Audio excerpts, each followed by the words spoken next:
꾸준히 써보니까 확실히 다른 것 같아요. 밤에 하고 자면 좋더라고요. 거의 다 썼거든요. 이만큼 남. 잇몸이 남들보다 좀 예민한 편인데 이제는 루틴처럼 되니까 제가 최근에 임플란트를 했는데 토탈 케어로 관리를 하니까 잇몸이 아주 건강해지는. 플라그 제거가 중요하다고 해서 계속 써보니까 아니 왜 이제 썼나 모르겠어요. 시초만 투자하면 30년은 건강할 것 같아요. 빈틈없는 구강 케어 리스테린.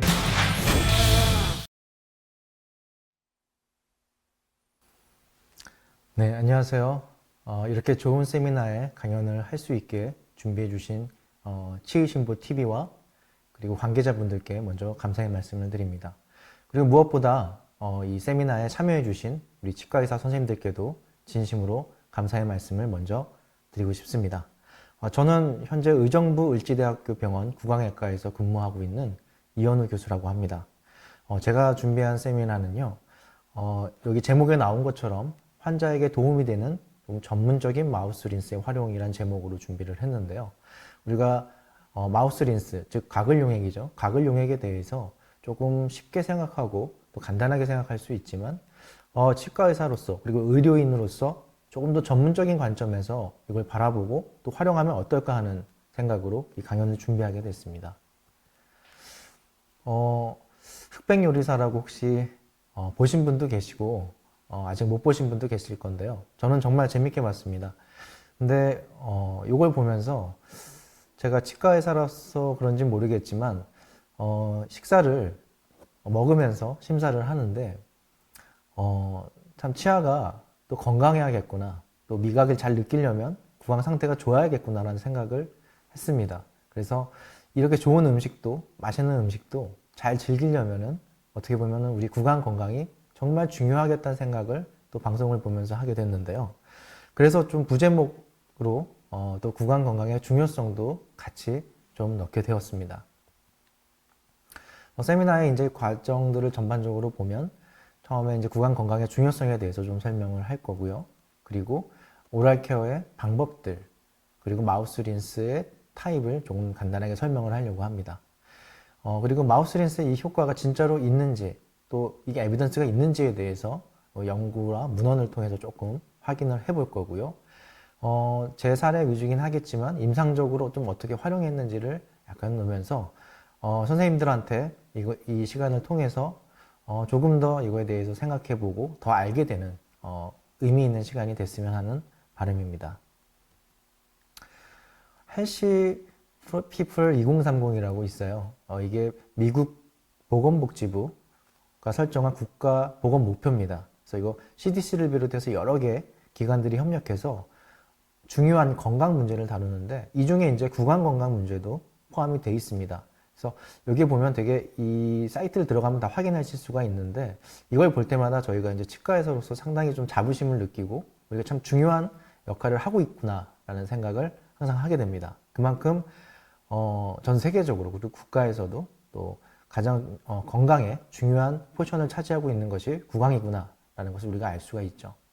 또 우리나라 이제 건강보험심사평가원에서 조사한 것에서 보면 치은염 치주 질환이 1위입니다. 항상 거의 이제 다빈도 질환과 또 요양급여 비용 총액에서도 1위를 차지하고 있고요. 치아 우식도 6위에 돼 있고, 그래서 주요 이제 질환 중에서 우리가 담당하고 있는 치주 질환에 대해서 좀 중요성을 좀 알 수가 있는 데이터라고 생각을 합니다. 이건 뭐 제 환자 중에 있었던 분들인데 결국은 우리가 이제 구강 관리나 또 예방이나 또 치료가 적절히 이루어지지 않게 되면은 이렇게 좀 심각한 상황까지 가게 되고 이렇게 봤을 때 저는 이분들이 과연 전신적인 상태도 괜찮을까, 또 다른 것도 괜찮을까를 생각을 하게 됩니다. 치아만 망가진 것이 아니라 다른 건 또 어떨지 생각하면 이 치아의 가치가 우리가 단순히 치아 하나만을 생각하는 게 아니라 우리의 전체적인 삶과 연관지어서 생각했을 때 상당히 중요한 포션을 차지한다고 얘기를 할 수 있겠죠. 이 논문은요, 우리 치주 질환이 당뇨랑 연관됐다고는 잘 알고 있습니다. 근데 이게 2022년도죠. 그때 치주 질환을 치료를 함으로써 당화혈색소, 또 혈당을 조절했던 것들에 대한 논문들을 조금 구성을 해가지고 시스테믹 리뷰를 한 건데요. 결과적으로 여러 가지 논문들을 이렇게 보니까 치주 치료를 하고 나서 한 3, 4개월이 지났을 때쯤에 당화혈색소가 실질적으로 한 0.43% 정도 떨어졌다고 얘기를 합니다. 그리고 여기서 나오진 않았는데 6개월 뒤쯤에는 0.5%까지도 떨어졌다는 얘기를 합니다. 그래서 이 논문에서 리뷰 논문에서 종합적으로 봤을 때 중등도 이상의 신뢰성을 가지고 치주 치료를 했을 때 그게 당의 치료에 도움이 된다라는 것을 유의미하게 좀 우리가 생각을 할 수가 있다. 실질적으로 그렇다라는 것을 좀 증명하는 논문입니다. 뭐 다 아실 겁니다. 치주병이 이제 발생은 이렇게 심바이오틱한 바이오필름이 있고 그럴 때 잘 유지가 되다가 오른쪽에 나온 그림처럼 결국 디스바이오틱한 바이오필름 즉 우리가 이제 밸런스가 깨지게 되죠. 그러면서 그쪽에 염증이 생기고 결국은 본인이 로스가 되고 그런 문제들이 발생하게 됩니다. 요거는 제가 네이처 리뷰 이뮤놀로지라는 논문에서 좀 따온 건데요. 치과 쪽 그 저널은 아니죠. 그 면역 쪽에 관련된 저널인데 여기서 이제 치아와 치주 질환에 관련된 것들이 소개가 돼서 제가 좀 소개를 해보고자 좀 넣습니다. 보면 치주 질환이 결국은 여러 가지 시스테믹한 전신적인 문제로 이어질 수 있다라는 걸 얘기를 하는데요. 세균에 있는 그 염증성 사이토카인이나 아니면 세균 독소가 혈류를 타고 들어가면서 영향을 주고 만성적인 염증들이 결국은 면역까지 좀 문제를 일으켜서 자가면역 질환에 노출될 수도 있는 위험이 있다라고 이 논문은 소개를 하고 있습니다. 2021년에 같은 이제 저널에서 또 똑같은 걸 얘기를 하는데 여기 자세히 보시면은 뉴모니아나 알츠하이머나 또는 리버 디지즈나 또는 장애 문제, 당연히 심혈관 문제에 대해서도 치주 질환과 동시다발적으로 발생되는 경우가 많더라. 그렇기 때문에 우리가 이게 치주염과 전신염증의 연관성을 생각할 수가 있다는 논문이라서 소개를 좀 해봤습니다.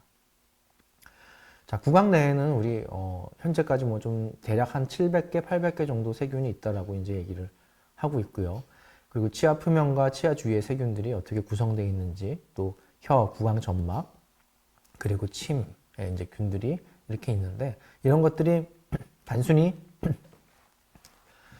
잇몸 질환을 일으키는 것 외에도 구강 건강과 전신 건강에 영향을 줄 수 있다는 건데 뒤에 또 한번 좀 살펴보겠습니다. 여기서 보시면 저희들이 제가 이제 미생물 또 공부를 했었으니까 학생 때나 아직도 지금도 저보다 잘 아시는 분도 있을 거라고 생각합니다.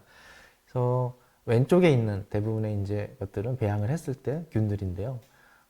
하얗게 저렇게 가장 끝에 있는 게 보통은 구강 내에서 그냥 상주하고 있는 균 중에서 스트랩토코쿠스 마이티스를 제가 알고 있습니다. 그래서 저렇게 좀 생긴 거고 아래쪽, 왼쪽에서 아래쪽으로 갈수록 치주 질환과 조금 더 연관성 있게 되는 액티노마이세테 코미탄스 그리고 피 진지발리스 그런 것들이 있고요. 오른쪽은 실질적으로 치주 질환이나 염증과 좀 문제 있는 것들을 좀 배양한 것들을 나타냈습니다. 그래서 오른쪽 위에서 M이라고 되어 있는데 보시면 스트레토코쿠스 뮤탄스입니다. 저렇게 형태가 나타나고요. L로 된 거 보시면은 트레포노마 덴티콜라라고 치주 질환과 많이 연관이 되죠. 그래서 이렇게 세균들이 입안에 이렇게 있는데 이것들이 군집, 바이오필름이죠. 생체막을 형성하다가 어떤 것들이 점점 생기면서 치주 질환으로 이양이 될 땐 이런 균들이 더 추가가 된다. 또 이 그림을 보시면 그게 나오죠. 그래서 초반에 스트레토코쿠스 오랄리스, 생기스 이런 것들이 있다가 점점 얘네들이 결합을 하면서 추가되죠. 추가되면서 위쪽에 나온 것 같이 치주 질환과 연관된 균들이 점점 쌓이면서 바이오필름에서 점점 문제가 되는 어떤 세균들의 군락이 형성을 되는 것을 우리가 잘 알고 있습니다. 그래서 입안에서 보시면요. 여기 전반적으로는 상주하는 것들은 스트레토코쿠스, SPP 그 종들이 스트레토코쿠스 종들은 항상 좀 치은이나 협점막이나 또 혀 어디든 좀 있고요. 오른쪽 아래 이제 플라그나 아니면 캘큘러스 쪽 또는 치은 하방 쪽에 이제 존재하는 균들을 보면 훨씬 더 균이 많아지는 걸 볼 수가 있습니다. 그래서 우리가 이번에 다룬 그 안티섹트 마우스 린스를 했을 때 균 자체적으로는 많이 줄게 되거든요. 균이 줄고 종류도 줄게 되는데 위쪽에 좀 건강한 협점막이나 잇몸에 상주하는 균들이 남게 되고 오히려 이제 안 좋은 질병을 일으키는 균들이 이제 그걸 억제시키는 역할을 해주는 게 이제 저희 오늘 얘기할 안티스펙트 에이전트, 즉 마우스 린스에 대한 얘기를 할 수 있습니다. 구강 내 세균으로 뭐 다 아시겠지만 혐기성 세균, 호기성 세균들이 이제 이렇게 있고요. 그리고 구강 내 혐기성 세균과 호기성 세균이 같이 이제 상호작용을 하면서 있는데, 보통 문제가 생기는 것들이 초반에 호기성 세균들이 있다가 점점점 혐기성 세균이 증식하면서 균형이 깨지고, 그래서 결국은 치주질환과 같은 문제들이 발생하는 경우가 있습니다. 이 그림은 사실 제 레지던트 때 있었던 환자였었는데요. 뭐 딥넥 그리고 앱세스, 셀룰라이티스가 이제 심하게 와서 많은 선생님들도 아마 경험하고 보시고 치과 의사분들은 이렇게 볼 수 있는데, 기억에 남는 게 상당히 좀 어렵게 치유가 된 분이기는 하지만 이 원인 때문에 제가 사실은 이 사진에 넣었습니다. 이분이 어떤 치주 질환이나 또는 치아 우식이나 다른 감염의 요소가 없었거든요. 오른쪽에서 나왔던 이분은 단순히 전날 스케일링을 받고 집에 와서 갑작스럽게 스웰링이 시작된 케이스였습니다. 그래서 이게 원인이 어떤 명확한 오리진이 발치해야 될 치아도 치료할 치아도 없고 스캐닝 이후에 발생된 거기 때문에 우리가 과연 구강내 상주균 또는 어떤 감염들에 대해서 한번 짚고 넘어가야 되지 않을까라는 생각을 하게 됐습니다.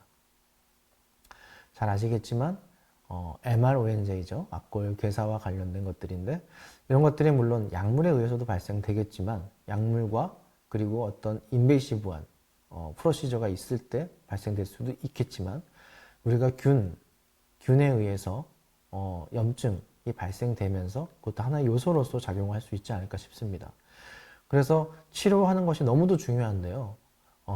이렇게 본이 많이 흡수가 되면 후에 여기 보철이나 하는 것들이 상당히 우리가 걸림돌이 되고 고민이 되고, 당연히 임플란트는 생각을 하기도 되게 어렵고요. 그래서 이런 경우를 좀 예방하기 위해서 어떻게 보면 우리가 구강 건강에 대해서 조금 더 관심을 갖고 주의를 기울일 필요가 있겠다라는 생각을 하게 되었습니다. 뭐 구강위생 관리가 전신질환과 영향이 있는 건 다 아실 텐데요. 이제 흡인성 폐렴과 실질적으로 여러 논문에서 중환자실, 저 같은 경우는 중환자실을 종종 가서 이제 오랄 쪽, 구강 쪽, 치아 쪽에 문제 있는 분들을 보는데, 그쪽 관리가 상당히 잘 되는 분들, 예를 들어 뭐 클로렉시딘 같은 구강 세척제로 환자를 계속 관리를 했을 때 흡인성 폐렴이나 아니면은 사망에 이르는 정도가 10%, 40% 정도 더 감소한다고 합니다. 그래서 요새는 이제 중환자실 간호사나 의사분들도 구강 쪽의 케어를 상당히 좀 주의 깊게 하는 것을 많이 볼 수가 있었습니다. 또 감염 부분, 우리가 감염 부분을 제가 넣은 이유는요, 사실은 우리가 코비드 19이라는 팬데믹 상황을 다 겪었잖아요. 치과에서는 사실은 가장 취약한 쪽이 치과라고 생각했는데, 그래서 이 감염, 오히려 그걸 지나고 나서 어떻게 보면 치과와 그리고 우리 치과 의사들이나 또 메디컬 쪽도 마찬가지겠지만 감염에 대해서 조금 더 우리가 한 단계도 레벨업 되지 않았나 생각을 하게 됐고요. 그리고 바이러스 부분, 지금 미생물이나 세균을 봤지만 바이러스 부분은 또 어떨까라는 것에 대해서 좀 알고 싶었습니다. 그래서 이 부분을 좀 보고 같이 좀 내용을 넣었습니다. 감염의 주 요인은 다 아실 겁니다. 그래서 감염의 병원체와 숙주 환경들 어떤 건지 아실 거니까 이건 좀 슬라이드만 보고 넘어가고요. 또 미생물 전파의 방법들은 크게 이제 5가지로 나눠지는데요. 조금 한번 살펴보면 접촉 전파는 실질적으로 이제 접촉할 때죠. 감염된 사람과 접촉이 있을 때고, 간접은 그 감염원이 묻은 물건이나 다른 표면을 통해서 간접적으로 전파됐을 때 얘기를 합니다. 비말 전파는 다 아시겠지만 기침, 재채기 할 때 그 비말이 공기 중으로 퍼집니다. 그러면서 다른 사람한테 전파가 되고, 또는 대화하거나 치과 치료할 때가 또 문제가 되겠죠. 그래서 결막이나 비강 또는 점막에 튀어서 감염이 전파가 됩니다. 그래서 2020년에 CDC에서는 코비드 19 초기였었는데요. 최소 6피트, 한 1.83m 이상 떨어지는 게 좋다라고 권고를 했습니다. 공기 전파는 이제 에어로졸 형태로 공기 중에 떠 있는 게 미생물에 의해서 전파되는 경우를 얘기하고요. 그래서 대표적인 이제 감염될 수 있는 것들, 홍역이나 뭐 사스, 코로나 바이러스, 수두 같은 것들이 또 폐결핵 같은 게 있고요. 또 무생물 매개체 전파는 이제 생명력이 없는 거죠. 뭐 물, 음식물, 또 오염된 기구를 통해서 전파되는 거, 생물 매개체 전파는 곤충이나 동물 같은 어떤 생물에 의해서 전파되는 걸로 우리가 볼 수 있습니다. 그럼 이런 것들 중에서 치과로 이제 치과 우리 클리닉에서 주요하게 이제 전파 경로들이 좀 있는데요. 총 4가지로 좀 베이직하게 감염의 주요 전파 경로를 살펴보면 혈액 전파는 이제 뭐 혈액을 통해서 환자 혈액에 전염되는 경우가 있겠죠. 타액 비말, 환자의 타액에서 발생한 비말을 통해서 전파되는 경우죠. 그래서 예를 들어서 기침하고 말할 때 나오는 게 있을 수 있습니다. 또 직접 접촉되는 경우는 손이나 피부 접촉이나 또 장비에 오염된 것을 이제 만졌을 때고요. 또 물 비말은 타액 비말과 다른 거는 치과 우리 유닛 체어에서 그 시스템에서 거기 오염된 것들이 그게 나오면서 그 오염된 물이 환자한테 튈 때 그걸 통해서 감염이 될 수가 있을 겁니다. 이거는 한국 임상검사 과학학회라는 그 학회지인데요. 2015년도에 치과 진료실에서 이제 병원체들이 어떻게 되는지를 좀 조사를 한 논문이 있어서 한번 넣어봤습니다. 그래서 뭐 다 아는 것들이 당연한 거지만 실질적으로 바이러스는 헤파B나 헤파C, HIV 같은 것들이 나왔고 세균들은 우리 흔히 알고 있는 슈도모나스, 스테필로코쿠스, 스트랩토코시 같은 것들. 그래서 이런 것들이 면역 저하 환자한테 좀 치명적이 될 수 있다라는 얘기를 또 하고요. 치과에서 그 에어로졸이 문제가 되죠. 그래서 보철물 연마할 때도 그 에어로졸이 공기 중에 그냥 그때 끝나는 게 아니라 장기간 남아 있어서 감염 위험을 증가시키는데, 근데 건강한 사람보다는 이제 면역 저하 환자나 어떤 전신적인 질환이 있는 환자들은 이를 통해 감염이 더 악화돼서 환자가 건강 상태가 상당히 안 좋아질 수가 있다라는 걸 알 수 있습니다. 또 스테필로코쿠스 아우레우스 역할에 대해서 좀 강조를 했는데요. 요게 이제 교차 감염을 매개하는 주요 균이었고, 또 이게 골수염이나 균혈증, 또 심장 판막에 감염을 일으킬 수도 있다. 또 한국 내에서 이제 연구를 좀 했었는데, 서울 소재 치과병원에서 치주형 환자의 타액 검체를 했을 때 이 스테필로코쿠스 아우레스가 높은 비율로 검출이 됐다는 논문도 있었습니다. 또 상재균들은 스테필로코쿠스 관련된 이제 균들이 있고요. 그리고 기해 감염 균주로 바실루스 속 균주들이 치과 진료실에서 자주 검출이 됐다고 하고요. 그람 네가티브 균주랑 내독소 관련해서 치과 유닛 체어 쪽에 아까 얘기했던 시스템, 치과 유닛 체어 시스템 통해서 이것들이 영향을 줄 수가 있다. 결론적으로는 치과 진료실이 어떻게 보면 감염의 위험성이 있는 환경이다라는 걸 우리가 분명히 좀 알고 있어야 된다라는 걸 얘기를 합니다. 이 논문은 근관 치료에 관련된 것들인데, 근관 치료를 하는 것도 에어로졸이 튀면서 문제가 된다고 합니다. 그래서 근관 치료를 했을 때 이건 3m 거리까지 확산이 되는 거를 배양을 시켜서 확인을 했고요. 위치에 구분 없이 환자 머리에서부터 3m 거리까지 확산이 되는 것을 확인할 수 있었고, 뭐 이런 치과 에어로졸의 특징은 직경이 50 마이크로미터 미만의 작은 입자로 된 것들이 먼 거리까지 이동할 수 있는 거고, 이런 것들이 치과 에어로졸에서 뭐 타액이나 혈액, 미생물들이 포함되어 있다. 그래서 코비드-19이 최근에 있었기 때문에 여기와 이제 관련된 것들이 있고, 실제로 이 바이러스도 검출이 된 경우가 있기 때문에 이런 바이러스도 감염 확산 위험성이 높다고 합니다. 그래서 CDC에서는 권고를 여러 가지를 했지만, 단순히 석션이나 러버댐 같은 거 뿐만 아니라 진료 전에 마우스 린스를 안티마이크로바이럴 성분의 마우스 린스를 하는 거를 권장을 실질적으로 했습니다. 자, 2가지 원인에 의해서 이제 에어로졸에 감염이 되는데, 하나는 환자 타액이나 혈액에 의해서 되는 게 있고, 아까 얘기한 것처럼 치과 유닛, 우리 장비에서 나오는 워터 같은 것들로 인해서 발생되는 경우가 있을 겁니다. 그래서 이 논문에서도 얘기하는 게 우리가 뭐 여러 가지 치과 의료진을 보호하기 위해서 또는 감염을 보호하기 위해서 여러 가지 장치나 또 보호 장비를 하지만 여기선 특별히 이제 클로렉스틴 또는 에센셜 오일이 포함된 마우스와시를 사용하는 것을 권장합니다. 언제? 치과 진료 전에 사용하는 걸 권장하고, 한 가지만 할 게 아니라 이런 여러 가지 것들을 같이 해야지만 효과적으로 우리가 감염의 위험성을 더 리스크를 줄일 수 있다라고 얘기를 하고 있습니다.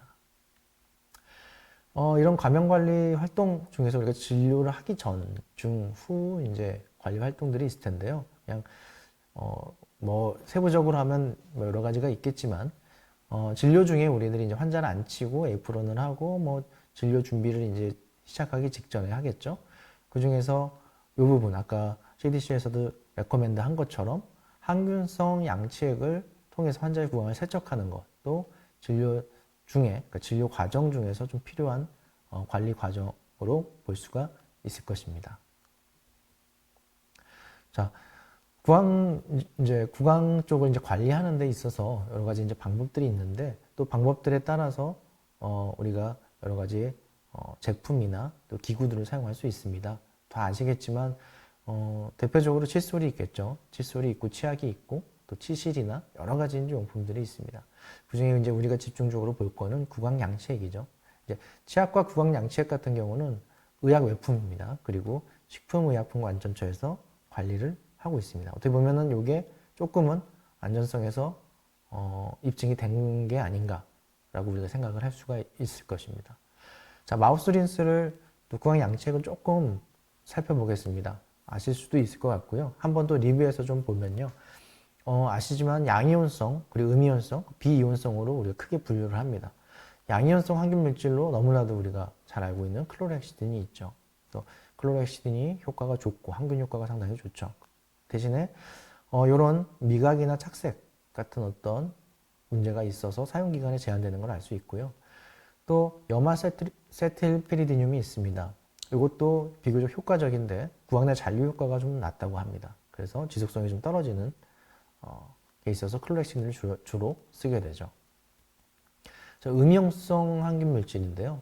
이거는 우리 치약을 좀 생각하면 좋을 것 같아요.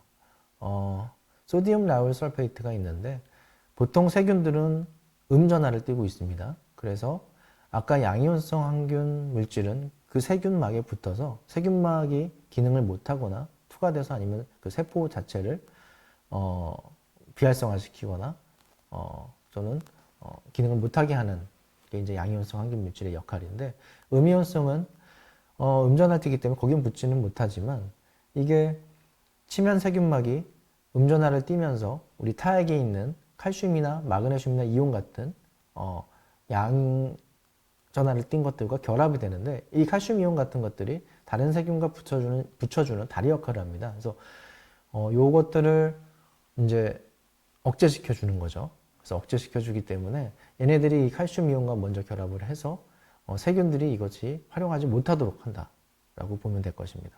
양이온성, 음이온성이 아니라 비이온성에서는 리스테린, 우리가 주로 얘기할 리스테린이 있죠. 그래서 이거는 미국 치과협회 ADA에서 공인한 OTC입니다. OTC 오버 더 카운터라고 의약 외품이고요. 주로 이제 이런 성분으로 돼 있고 뒤에 또 자세히 볼 겁니다.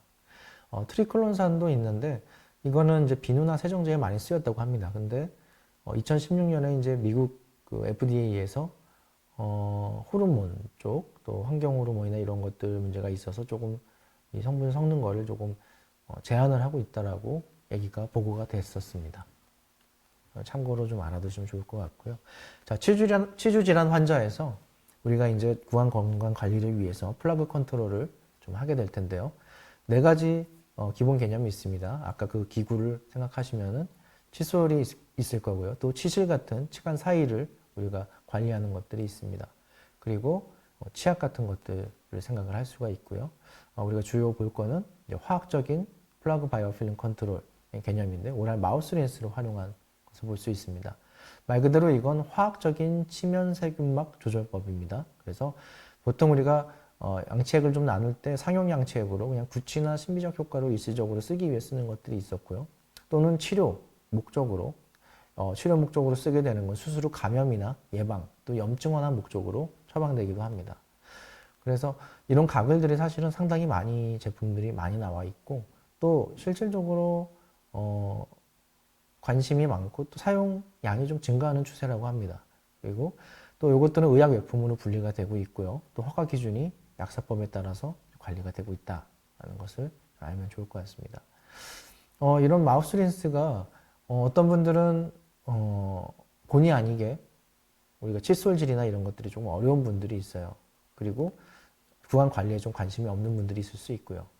이런 분들한테는 좀 부가적인 어떤 도움이 될 수 있는 게 간단하게 가글을 하고 또는 가글 용액으로 닦아주는 역할로 사용을 하면 좀 도움이 될 수 있다고 보고 있고요.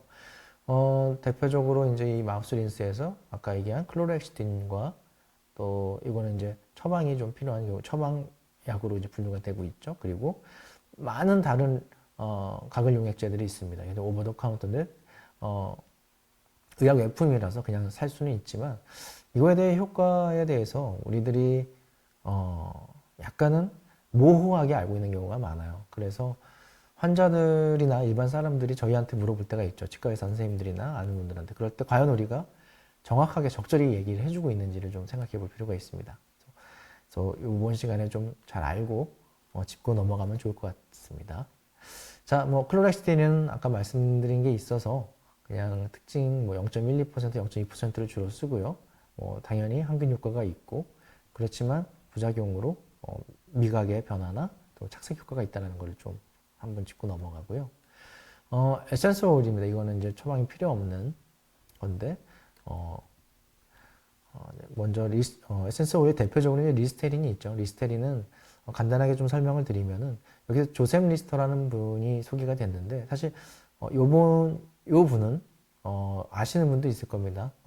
수술방에 이제 최초로 이제 소독과 이제 멸균 개념을 도입을 해서 수술 후에 이제 감염률을 낮추는데 사실 공헌을 했던 분인데 이분을 좋아하는 조셉 로렌스라는 분이 이 리스터라는 이름을 따서 이 수술용 소독제로 리스테린을 개발한 겁니다. 그래서 1879년에 이제 개발이 됐다고 보고 있고요. 1914년 거의 한 100년 됐나요? 100년 좀 넘게 된 시점에서 이것들이 구강 가글 용액으로 이제 판매가 시작이 됐습니다. 상당히 역사가 깁니다. 그래서 길어서 지금까지 쓰면서 어떤 그만큼 이제 임상적인 어떤 문제나 이런 것들이 크게 없었던 걸로 이제 생각이 되어지고 있습니다. 그래서 네 가지 에센셜 오일을 좀 간단하게 볼게요. 유칼립톨, 티몰, 살리시산, 메틸, 멘톨이 있는데요. 이 성분들을 조금 그래도 한 번은 조금 간단하게라도 보고 넘어가면 좋겠습니다. 화학식은 저렇게 돼 있고요. 주로 이제 유칼립투스 속 식물이나 또 꿀명과 식물들 이런 데 있는데 항염증 효과, 구충, 항균 작용에 이제 영향이 있다고 합니다. 이 식물 자체가요. 그래서 활용 분야는 이런 의약품이나 이런 것들을 활용을 할 수가 있고요. 티몰은 예전에 고대 이집트에서 소독제와 미라 방부제로 활용을 했다고 합니다. 그래서 스트레스 감소, 긴장 완화, 소독, 입냄새 제거에 효과가 있다고 얘기를 하고 있고요. 또 이런 티몰 성분을 사용을 하고 있고요. 또 살리시산 메틸은 겨우살이랑 자작나무에서 이제 자연적으로 발견됐는데 이것도 소염과 진통 작용으로 주로 활용을 하고 있습니다. 그래서 주로 사용처가 이제 파스와 맨소린당 같은 외형 진통제인데 이 성분도 활용을 하고 있고요. 또 멘톨은 우리 잘 아시는 이제 캔디 생각하셔도 좋을 것 같아요. 시원하고 청량한 느낌을 주죠. 그래서 사탕 음료들 같은데 식품 첨가제로도 쓰이고 있다고 합니다. 그래서 이 네 가지 성분을 활용을 하는데 그냥 대략 어떤 건지 기본 개념을 한번 좀 짚어보고 넘어가고자 이렇게 준비를 했습니다. 자, 이 에센셜 오일 마우스 린스에 대해서 이제 논문이 있어요. 이거 1980년부터 2012년까지 한 30년인가요? 논문들 한 30개가 넘는 임상 연구 논문에 여러 가지 것들을 이제 종합적으로 해서 메타 분석을 했습니다. 메타 분석을 했더니 대조군으로 이제 칫솔하고 치실을 잘 활용한 분들 그리고 여기다가 이 에센셜 오일 린스를 사용한 분들을 비교를 했습니다. 거의 5,000명 가까이 되는 분들을 종합적으로 해서 봤는데 6개월간의 이제 연구를 했다고 합니다. 한 시작 3개월, 6개월로 해서 구분을 해서 연구를 했었는데요. 결과적으로는 플라그가 없는 치아 부위가 한 7배 그 마우스 린스를 사용한 쪽에서 그리고 건강한 치아 부위를 가질 확률이 5배 높다라는 데이터를 얻어냈습니다. 그래서 이런 메타 분석 결과 실질적으로 효과가 있다라는 것을 우리가 좀 보고 넘어갈 수 있고요. 이 논문에서 또 보면은 플러싱을 안 한 쪽에서도 유의미하게 린스를 썼을 때 효과가 있었는데 재밌었던 거는 여기 구강위생 관리를 평소에 안 하는 분들하고 하는 분들에서 차이가 있었습니다. 안 하는 분들한테 결과적으로 그 안 했던 상황에서 조금 더 효율적으로 효과적으로 그 변화가 있었다고 합니다. 즉 이 마우스 린스 자체가 유의미하게 효과가 있다라는 것을 알려주는 데이터 결과가 나왔었습니다. 뭐 그 밖에 이제 알코올 구강 청결제랑 리스테린 에센셜 오일하고 이제 비교한 건데요. 오른쪽에 BF2로 된 쪽이 이제 프라그랑 치은염에서 더 효과적인 것을 우리가 논문에서 볼 수 있었고요. 그리고 치실을 사용하는 것과 또 치과 위생사가 치실을 처치하면서 감독하고 이런 것들을 같이 종합적으로 한 논문이 있었는데요. 당연히 치위생사분들이 전문적으로 관리를 해줬기 때문에 더 효율이 더 높았고요. 그냥 칫솔질을 한 분들에 비해서. 하지만 가글을 사용했을 때가 조금 더 효과가 좋았다는 것을 이 논문에서 알 수 있었습니다. 이거는 한 12주 정도, 한 3개월이죠. 3개월 동안 에센셜 오일 가글에서 알코올이 있는 거, 없는 거, 그리고 브러쉬랑 치실이나 이런 것들을 같이 했을 텐데, 여기 동그라미 친 부분이 데이터가 맨 위에 건 총 세균 미생물수가 감소된 거를 보여주고 있고요. 다른 것들에 비해서 상당히 좀 감소된 걸 보여주고 있고요. 밑에는 종의 다양성이나 종의 전체적인 이제 수들이 감소된 걸 볼 수 있었습니다. 이게 미생물 세균 수가 줄었다는 얘기가 물론 전체적으로 줄었기 때문에 유익균도 죽지는 않는다 생각할 수도 있겠지만, 아까 보여드린 제가 문제가 되는 그 치주 질환이나 있을 때 세균 수가 늘어나잖아요. 그 부분들이 감소가 되지 않았나라는 생각을 하게 되고요. 그러다 보니까 유해균 위주로 이것들이 세균의 감소가 있지 않았나라고 보고 있습니다. 바이러스 쪽을 우리가 또 놓칠 수는 없죠. 또 코비드-19 바이러스에 대해서 실제적으로 마우스 린스 가글과 연관지어서 한 결과들이 있는데요. 맨 아래 이제 빨간색과 또 보라색으로 된 게 바로 이제 클로렉시딘과 에센스 오일인데요. 여기서는 바이러스 감소 효과가 충분히 2시간 넘어서까지 지속된다는 데이터를 보여주고 있었습니다. 그래서 코비드-19 바이러스 부활을 줄이는데도 효과가 있지 않나라는 논문이 있었고요. 그 외 다른 것에서도 문헌 검토를 한 논문이 있었는데, 여기서도 코비드-19 전파를 바이러스를 줄이기 위해서 이 마우스 린스 가글이 상당히 효과가 있다라고 문헌에서 여러 가지 논문들에서 발표하는 것들을 확인할 수 있었습니다. 사실은 궁금했거든요. 코비드-19 환자한테 이걸 썼을 때 제가 감염으로부터 조금 보호받을 수 있었는지, 그 문제 때문에 있었는데 안 하는 것보다 확실하게 효과가 있다라는 것을 좀 알 수 있었습니다. 자, 이제 이런 에비던스를 바탕으로 임상적인 적용을 좀 어떻게 하면 좋을지를 좀 살펴보도록 하겠습니다. 당연히 우리 앞에 쭉 나온 것처럼 대표적으로 플라그랑 그리고 치은, 진지바이티스 컨트롤에 상당히 효과적이기 때문에 여기에 활용을 할 수가 있을 겁니다. 그렇지만 더 효율적으로 하기 위해서는 브러쉬랑 치실과 또 마우스 와시를 같이 활용하는 것을 추천을 하고 있고요. 리스테린의 활성 성분에 대해서는 아까 설명을 드려서 여기서는 좀 넘어가도록 하겠습니다.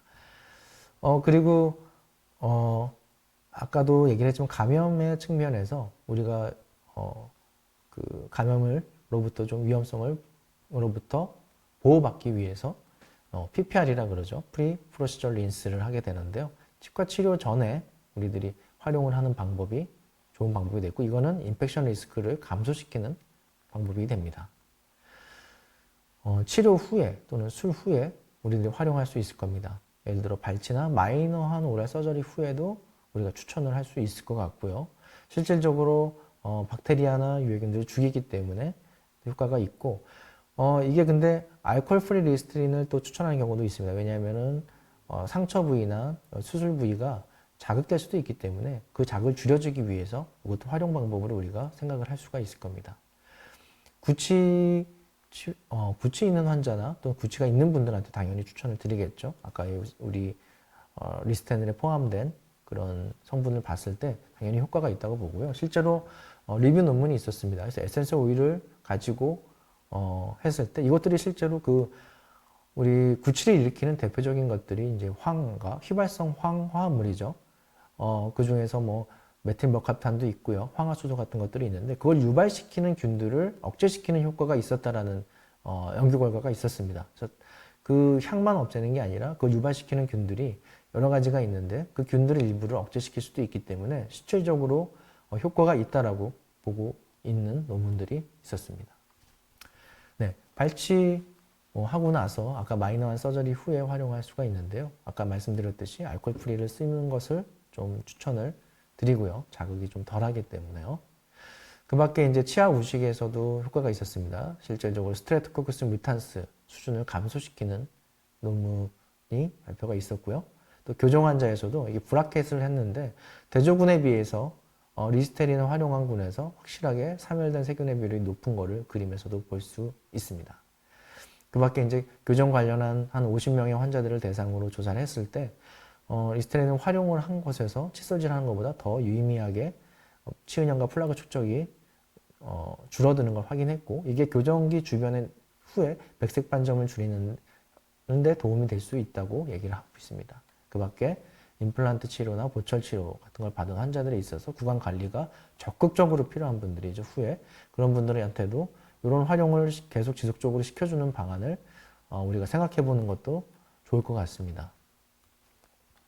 자, PPR이라고 이제 명칭을 했는데요. 치료 전에, 아까도 우리가 쭉 얘기했던 개념이지만 치료 전에 이 린싱을 활용하는 방법인데요. 감염의 위험성이라는 거에 대해서 아까 우리가 얘기를 했기 때문에 바이러스나 세균으로부터 감염의 의료진들, 또 치과의사, 또 다른 환자를 보호하기 위해서 반드시 필요한 절차라고 보는데요. 인펙션 리스크는 덴탈 클리닉에서 이렇게 높습니다. 1.5m, 1m 이내 아무것도 안 했을 때보다는 에어로졸 통해 하이스피드를 쓰는 에어로졸을 통해서 많이 퍼지는 걸 알 수가 있고요. 이것들이 이제 스킨이나 어떤 다른 표면들로 많이 남게 되죠. 그래서 어디서나 이제 감염 위험성은 있는데, 그렇다면은 그거를 그렇게 표면에 생기는 거를 막을 수는 없고, 이걸 좀 최소화시키기 위해서 이 PPR을 생각하게 됩니다. 그래서 이 논문은 그거에 대한 근거들을 나타낸 건데요. 환자의 이제 체스트나 아니면 마스크, 또 치과 의사의 이제 가슴 부위, 그리고 브라켓, 테이블, 어시스턴트 에리어 쪽에서 조사를 해봤더니 PPR을 했을 때 확실하게 박테리아 수가 30% 정도 감소를 하는 것을 확인할 수 있었다고 하고요. 이것도 PPR을 통해서 호기성, 혐기성균이 90%에 가깝게 다 감소가 되는 걸 확인했는데, 재밌었던 거는 AHA, 즉 미국 심장협회죠. 미국 심장협회에서 인베시브한 덴탈 프로시저에 관련된 박테리아균을 감소시키는 레코멘드 된 것과 같은 그거를 이제 증빙하는 개념으로 보여지기 때문에 확실하게 좀 증명된 것이 아닌가 생각을 합니다. 그 외에도 이제 스케일링을 단독으로 한 것과 스케일링 하고 나서 마우스 린스를 한 경우, 또 하기 전에 마우스 린스를 한 거를 이제 비교를 했는데요. 확실하게 안티세틱 마우스 와시를 했을 때가 94.1%의 감소가 있었다고 얘기를 하고요. 바이럴 인펙션도 우리가 생각하는데 헤르페스 라비알리스가 있습니다. 요거에 대해서 좀 조사를 했는데 마우스 린스를 술전에 했을 때 최소한 30분 동안은 이런 바이러스 활성도가 있지 않더라. 최소한은 30분 정도는 있지 않더라라고 2005년도 이제 논문에서 발표된 게 있었습니다. 그래서 이런 논문들을 봤을 때 우리가 확실하게 PPR을 해주는 게 안 하는 것보다 낫다라는 걸 우리가 확인할 수는 있을 것 같습니다. 제가 이제 명칭을 줬습니다. 이제 마우스 린스를 활용한 전문적인 구강 관리로 해서 POCM으로 이제 명칭을 조금 해봤는데요. 압니다. 우리는 이제 치면 세균막 노출이 된 거가 있을 때 이게 계속 가면은 결국은 질병으로 이완되는 거를 알고 있는데, 기본적으로 우리가 스케일링을 해주죠. 근데 스케일링을 할 때 주로 치석을 제거하고 마무리되는 경우가 있는데요. 그 후에 치면 세균막 원인 세균을 제거하는 과정이 하나 더 필요한데, 그게 이제 치면 연마죠. 또 브러쉬나 아니면은 연마제를 이용해서 브러쉬나 러버 같은 걸로 해주는 건데요. 그 후에 하나 더 추가를 해주면 어떨까 생각을 했습니다. 그래서 이런 과정 후에 안티세틱 마우스 린스를 활용하는 거를 조금 생각을 해봤고요.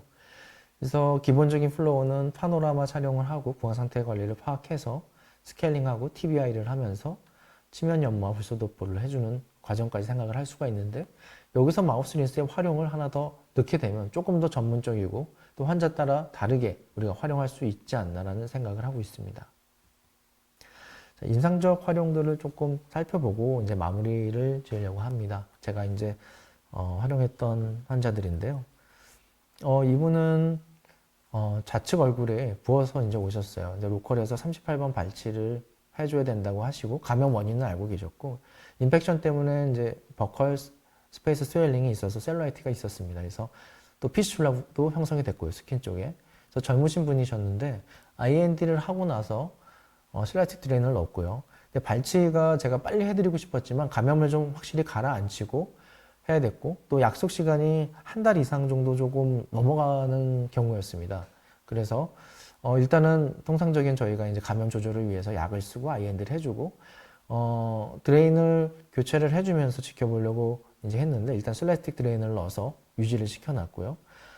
그러고 나서 증상은 며칠 뒤에 좋아졌는데 이제 불안했습니다. 그 사이에 드레인이 있다는 것 자체도 구강 내 어떤 유해균에 의해서나 아니면 다른 원인에 의해서 감염이 다시 재발할 수 있기 때문에 1차적으로는 클로렉신을 루틴하게 썼었고 이후에 리스테린을 사용을 하게 했습니다. 그러면서 드레싱 간격을 조금 조절했습니다. 자가 드레싱처럼 본인이 리스테린을 활용을 하시라고 말씀드리면서 보통 한 2, 3일마다 드레인을 이제 드레싱을 해주려고 했지만 한 일주일 간격으로 이제 드레싱을 했고요. 그리고 나서 나중에는 한 2주 정도 후에 이제 드레인을 제거했을 때는 제거하고 나서도 리스테린 가글은 지속을 좀 시켰습니다. 그리고 결과적으로는 발치가 끝나고 나서도 약간 어느 정도는 지속을 시킨 상태고 이제 앞으로 팔로우업을 할 예정입니다. 결국 38번 발치는 끝냈고 아직까지 감염이 다시 재발해서 오시지는 않았습니다. 87세 남자 환자분입니다. 이제 코 부위가 붓고 잇몸이 아파서 오셨는데 전신질환도 있고 연령이 많으셨어요. 그래서 라이트 어퍼 립이 또 진지바 쪽이 부어 있었는데 CT를 찍어보니까 이 13번 부위 쪽이 레디오팩하게 뭐가 있더라고요. 이게 단순한 염증인지 앱세스인지 아니면 시스트인지는 알 수 없었지만 내자 플로우까지 침투를 해서 오픈을 시키는 것보다 일단은 IND를 하고 펜로즈 드레인을 넣었습니다. 근데 이분이 연령도 많으시고 오시기가 힘들었어요. 그래서 2, 3일마다 또 일주일마다 오기는 어렵다고 해서 2주 간격 드레싱을 했는데 그 사이에 이제 약을 드시지만 헥사메딘도 저희가 한 번 정도는 처방을 하는데 이후에 쓸 것이 없기 때문에 토탈케어 마일드 테이스트로 이제 리스테린을 드리고 또 이후에는 좀 사용을 하시게끔 했습니다. 그래서 어떻게 보면은 이렇게 쭉 쓰면서 중간에 휴직이 있었지만 이 마우스 리스테린은 한 3개월에서 6개월 지금까지 지속을 하고 있는데 드레인은 제거를 한 상태고요. 이건 드레인 빼기 직전인데요. 여기 이제 스웰링이나 인펙션 소견은 없고 저기도 힐링되는 소견이 보여서 일단 드레인 제거하고 이제 관리로 넘어가는 단계가 됐습니다. 뭐 이건 마이너한 수술을 한 케이스입니다. 보시면은 토루스가 심하죠. 그래서 토루스 제거를 위해서 했고요. 아래 하악 전치부에 이제 그 치석이 많이 침착되어 있습니다. 그래서 치석 제거를 하고 토루스를 제거했는데 이분도 PPR을 해서 과정을 했었고 토루스를 제거하고 후에는 헥사메딘을 일부 1차적으로 썼다가 이후에는 리스테린으로 계속 지속하게 했는데 이분은 좀 기억에 남는 게 좀 텁텁해서 쓰기 싫다고 하셨었어요. 근데 계속 써고 어떤 문제가 있는지를 봤는데 구강내는 전혀 문제가 없고 환자분도 편안하다고 얘기를 하셨습니다. 그래서 한 달 정도 좀 사용한 케이스였었고요. 이분은 이제 치아가 36번이 염증이 있어서 그걸 뺐는데 본인 많이 디펙트가 있어서 GBR까지 하고 임플란트 한 케이스입니다. 그래서 통상적으로 발치하고 본그래프트를 한 다음에 후에 임플란트까지 한 케이스인데 이 과정에서도 매번 수술 때마다 수술 전에 후에 리스테린을 활용을 했던 케이스입니다. 저희 병원 사례를 보여드리면은 일단 환자가 스스로 와서 본인 스스로가 선택해서 이 마우스 린스를 쓸 수 있게끔 파우더룸 쪽에 이제 구비를 해놓고 사용을 하게 했고요. 이제 PPR 개념인데 이거는 사실은 동영상이 있는데 그냥 저희들이 시술 전에 환자분께 리스테린 가글을 드려서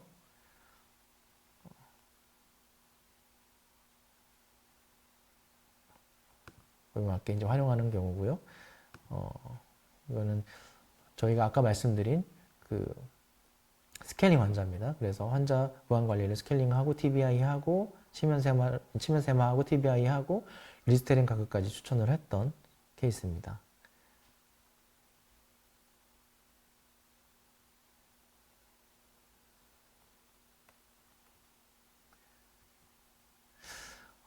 개인적으로는 궁금했습니다. 과연 이게 괜찮을지 실질적으로 제가 꼭 확인을 좀 해보고 싶었어요. 그래서 환자들한테 나름의 이제 설문지와 피드백을 받고 또 치료 후에 문제가 생기면 절대 안 되기 때문에 제가 조금 체크업을 하면서 어떤 변화가 있는지, 구강 내 변화가 있는지, 다른 증상이 있는지 확인을 했습니다.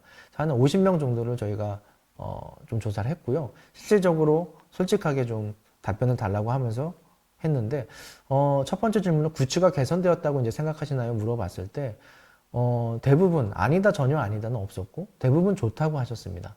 좋다고 하셨고, 좀 불편감이 있는지 없는지 막연하게 좀 여쭤봤는데, 특별하게 약간 불편감이 있다는 분이 한 분 계셨었어요. 근데 나머지는 그냥 그렇다거나 좋다는 답변이 많았고요. 약간 불편하다고 하셨던 분은 사실은 치료에서 골다공증 주사를 맞으시면서 임플란트 후에 골계사랑 어떤 문제가 생기셨던 분이라서 치과 치료에 상당히 좀 예민한 분이셨고, 그분은 약간 각을 쓰시는 게 좀 불편한 느낌이 있으셨던 것 같아요. 그래서 뭐 실질적으로 근데 어떤 문제가 생기거나 구강 내에 뭐 구강 건조 중에 다른 문제가 생기지는 않았었습니다. 또 맛의 변화가 있었냐라고 했을 때 80%는 아니라고 했었고요. 또 지속적으로 사용할 의향이 있냐고도 물어봤습니다. 그랬더니 대부분 한 80% 정도는 예라고 대답을 했습니다. 그래서 저는 이게 단순히 어떤 제가 아닌 다른 쪽에 조사를 한 것들이 맞는지를 좀 제가 좀 확인하고 싶었고요. 실질적으로 제가 직접적으로 한번 여쭤보면서 확인을 했기 때문에 이 정도 비율로 효과가 있고 이 정도 비율로 환자 만족도가 있구나라는 것을 확인을 할 수 있었습니다. 뭐 주관적인 내용들도 있었습니다. 이제 좀 부정적인 것들은 좀 쓰고 나서 좀 텁텁하다라는 얘기가 좀 꽤 있었고요. 근데 그에 비해서 다른 분들도 써보시면 좋겠다. 뭐 치과 치료 후에 뭐 사용할 수 있어서 너무 좋았다라는 얘기들도 상당히 많았습니다. 그래서 비율적으로 봤을 때는 긍정적인 피드백이 더 많지 않았나라는 생각을 하고 있습니다. 결론적으로 좀 말씀을 드리고 싶은 거는 안티세틱 마우스 린스의 이제 적용을 볼 때 우리가 우리 의료진들의 일단 보호를 먼저 생각을 할 수가 있습니다. 감염에 대해서 아까 말씀드린 것처럼, 그리고 제일 중요한 우리 환자들을 보호할 수가 있죠. 환자끼리 또는 의료진에 의한 환자의 감염, 또는 치과 진료실 환경 자체에 의해서 감염되는 경우가 있다고 생각을 하거든요. 그걸 보호하는 하나의 툴로 사용할 수가 있고요. 또 구강 건강을 우리들이 증진시키는데 분명한 효과가 있다는 것은 얘기할 수가 있고요. 그게 결국은 전체적인 우리 전신질환을 서포트해주는 결과로 갈 수 있다라고 얘기를 할 수 있을 겁니다. 치료 목적으로서 사용되는 걸 우리가 고민해 볼 수 있는데요. 이게 안티박테리알 그리고 안티인플라메터리 효과가 있기 때문에 때로는 치주 질환에 관련돼서 진료를 하면서 하나의 치료 개념으로 우리가 조금 더 전문적으로 생각을 하고 활용할 수 있지 않나 싶습니다. 영어 신문에 나왔던 좋은 문구가 있어서 좀 넣어봤는데요. 알버트 아인슈타인이 이런 얘기를 했습니다. 절대 실수를 하지 않은 사람은 새로운 걸 도전하지 않은 사람이라고 도전하지 않은 거라고 얘기를 했습니다. 너무나도 가글은 다양하고 또 우리가 잘 알고 있는 것 같지만 어떻게 보면 확신이 없기 때문에 우리가 추천하지 못하는 경우도 있습니다. 근데 제가 말씀드린 거는 우리 선생님들이 참고로 하나 좀 알고 계시면 좋을 것 같고요. 참고로 계신 걸 가지고 환자한테 각각 다른 환경에 있는 환자한테 또 자기 클리닉에 맞게 또 자기의 에비던스를 가지고서 적절하게 활용하면 분명하게 진료 후의 결과나 진료 후의 과정이나 또 구강 관리 개념에서 환자 만족도에서 또 의료진의 만족도에서 좋은 결과가 있을 거라고 생각을 합니다.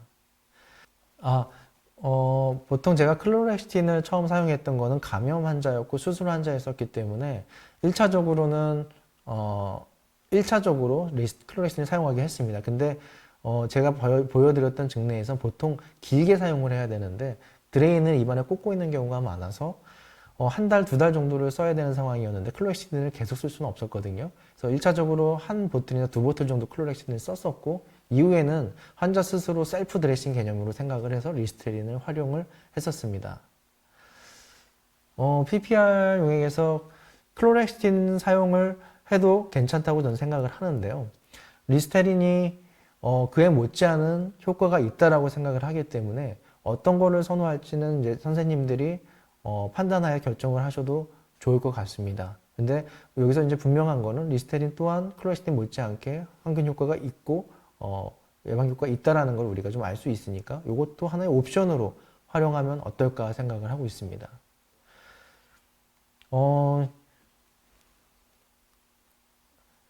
구강 내 상재균 조성 변화로 이제 유해균이 더 증식한다는 주장에 대해서 이제 아까 제가 이제 말씀드렸던 논문들을 보면은 총 세균들은 감소를 합니다. 그리고 세균의 종류들도 종도 조금 다양성이 감소되는 논문들이 있었는데요. 첫 번째로는 3개월, 6개월, 또 6개월 논문들이 되게 많았어요. 근데 6개월 연구를 했을 때 어떤 부작용이나 특이사항이 있었던 경우는 없었다고 보통은 얘기를 하고 있고요. 그래서 논문의 근거에서 우리들이 이제 볼 수밖에 없고, 균 자체도 제가 아까 균을 여러 가지 소개해 드렸었는데, 오히려 일반적으로 상재하고 있는 균들이 있지만, 그것을 이제 치은염이나 치주질환을 일으키는 균들이 덧붙여지면서, 이것들이 문제가 되는데, 그 균들을 줄여주고, 이 일반적으로 상재하는 균들은 좀 두고서 가는 것이 아닌가 생각을 합니다. 다만 이런 것들에 대해서 선생님들이 의구심이나 어떤 게 있다면 이게 전문적인 마우스 린스의 활용의 개념이기도 한데요. 중간중간 체크업을 해주는 게 중요하다고 생각을 합니다. 사실은 한 달을 다 뭐 3달, 4달을 매일매일 쓰게 하는 것도 사실은 어렵거든요. 환자분들도 매일 그렇게 하기는 어렵거든요. 그래서 어느 정도의 휴지기도 생각을 해볼 필요는 있고요. 제일 중요한 건 우리가 체크업 하는 겁니다. 체크업을 환자분들 하면서 그걸 했을 때 문제가 있는지 직접 저희가 보는 것들, 그리고 환자 느끼는 것들을 같이 체크업 하면서 그 진료 사용하는 그 기관들에 대해서도 우리가 생각하면 좋을 것 같습니다.